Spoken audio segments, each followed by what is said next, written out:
Quel est l'intérêt des interdictions et des contraintes qui composent la réglementation? En France, on compte 30 millions de véhicules automobiles, 20 millions de bicyclettes, 2 millions de cyclomoteurs et 1 million de motos.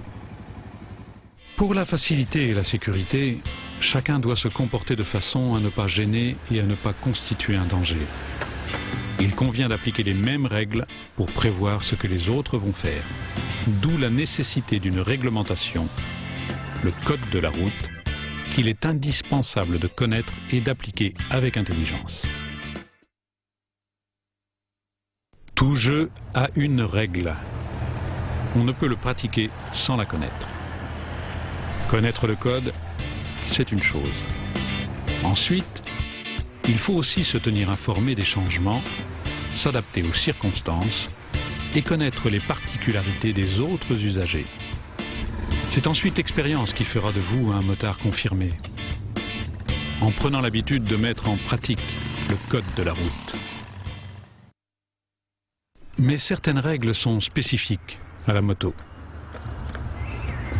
Parmi elles, le port du casque homologué, obligatoire pour le conducteur et pour le passager, l'obligation de circuler de jour avec le ou les feux de croisement allumés, l'obligation de circuler à droite lorsque le motard tient sa machine à la main, l'interdiction de transporter un passager, sauf si la moto est équipée d'une selle biplace ou d'un siège prévu à cet effet. L'obligation pour un conducteur débutant d'apposer un disque A blanc de petit diamètre et de respecter les limitations de vitesse correspondantes.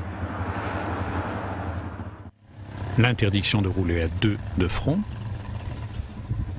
l'interdiction de franchir un passage à niveau lorsque les barrières ou les demi-barrières sont abaissées, et la possibilité, lorsque la moto n'a pas de sidecar, de stationner sans éclairage la nuit.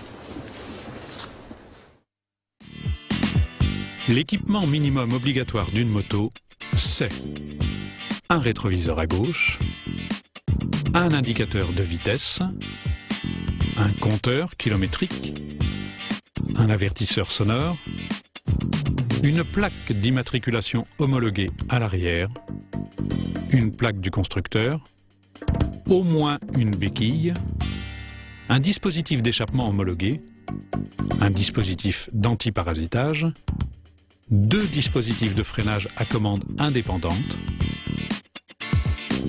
un dispositif d'éclairage et de signalisation qui comprend à l'avant 1 ou 2 feux de position, 1 ou 2 feux de croisement, 1 ou 2 feux de route